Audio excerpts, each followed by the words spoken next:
Part 2. Then we had Taylor Wilde's blind date, which turned out to be with Daphne. Daphne apparently is furious at Taylor Wilde because she didn't run in and help her when Daphne was getting her hair cut by the beautiful people, and so she's going to get her revenge at Monsters Ball. Taylor Wilde in a Monsters Ball match, really? Roxy not in a Monsters Ball match, really? Terrible decisions, but what can you do? Then we had Cute Kip versus Awesome Kong in a stretcher match. I thought this was good to begin with because Cute Kip's definitely not going to win this match because he's not a wrestler anymore. He's a road agent, so Awesome Kong is definitely going to go over a man, which is always a good thing. However, the commentators were talking about how gracious Spike TV had been in waiving their no contact between men and women rule, but they clearly hadn't waived that rule because Cute Kip was not allowed to hit Awesome Kong. He did a collar elbow tie up and a choke, that's all he did. He was not allowed to punch her, as though there's anybody sitting at home thinking, Cute Kip hits women, eh? I've always really admired Cute Kip. Maybe I should hit women. No one is thinking that. But anyway, yeah. Then Raisha Saeed interferes a few times, basically to disguise the fact that Kip can't hit Kong. Kong starts beating on Kip with a chair. She puts Kip's head in the chair and then does the big splash onto his back. Firstly, it's good to see the big splash actually getting hit because most of the knockouts just roll out of the way. I wish she'd done that top rope move she did at Lockdown, but you know. But the idea that that was affecting the chair on Kip's head was ridiculous. What can you do? Anyway, then we had Team 3D doing a little promo talking about how tag team wrestling is alive and well in TNA and how it's stagnant in the WWE. Yes, it is. They're attacked by the British Invasion, which I hope is not setting up a feud between those two teams. British Invasion versus Amazing Red and Suicide is next as the semi-final of the Team 3D Invitational Tag Team Tournament. For the record, the British Invasion have the most bizarre mannerisms I've ever seen. I don't want anyone to be under the illusion. As someone from the UK, we do not gurn constantly and do things like this. What the fuck is that? No one does that. No one has ever done that. But anyway, yeah. The British Invasion are actually alright.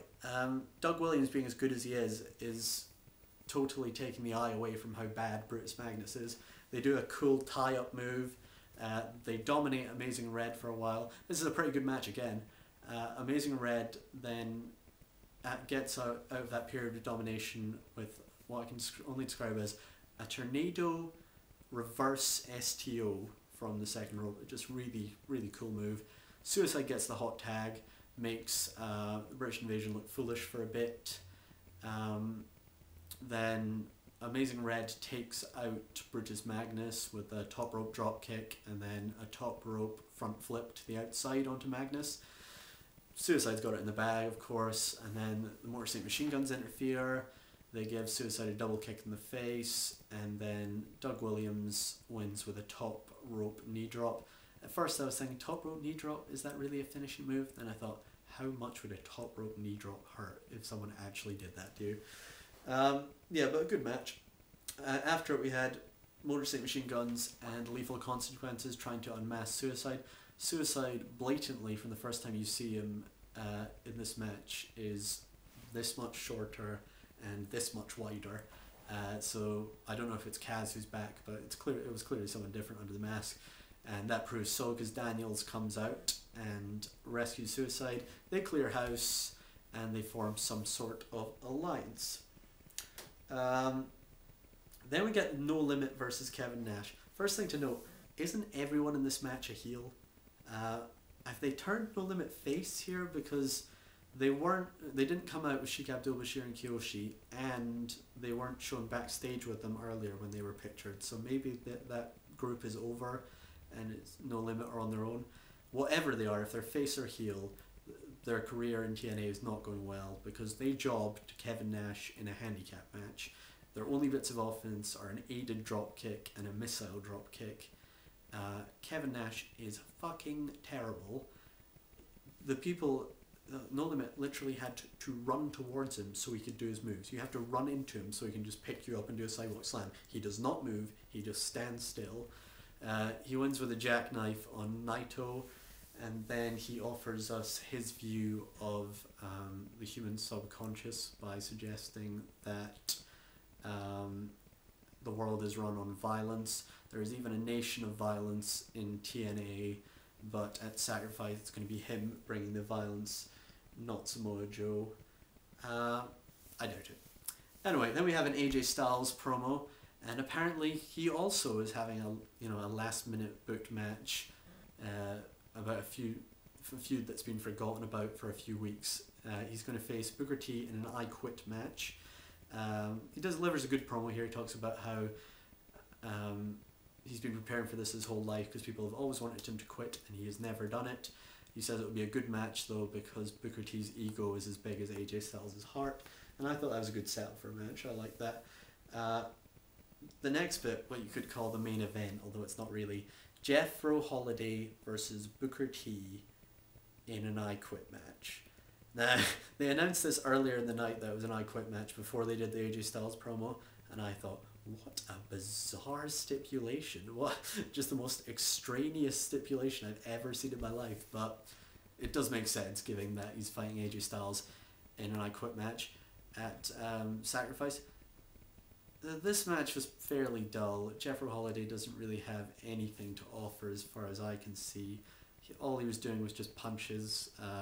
He was trying to get the crowd into it, but he just looked like a country singer, clapping along like that. Booker T dominates him for most of the time. Yeah, and then at the end of the match, this really annoyed me. Sharmell distracts the referee and hands Booker T a chair. It's an I Quit match. It's definitely no disqualification, okay? But they just make him look weak by looking like he's cheating in a match you can't possibly cheat with.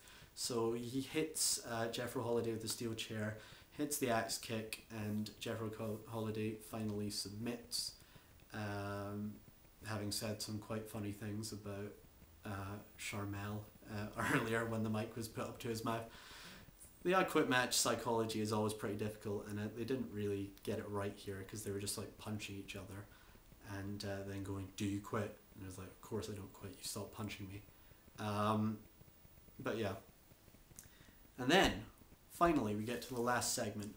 Now earlier, Foley was clearly being menacing during his promo, but he wasn't really getting the heel heat. He finally gets the heel heat here, and therefore this is a very good promo, because as we know, it's tough to get legends like Mick Foley to actually get proper heel heat, but that's what he got here.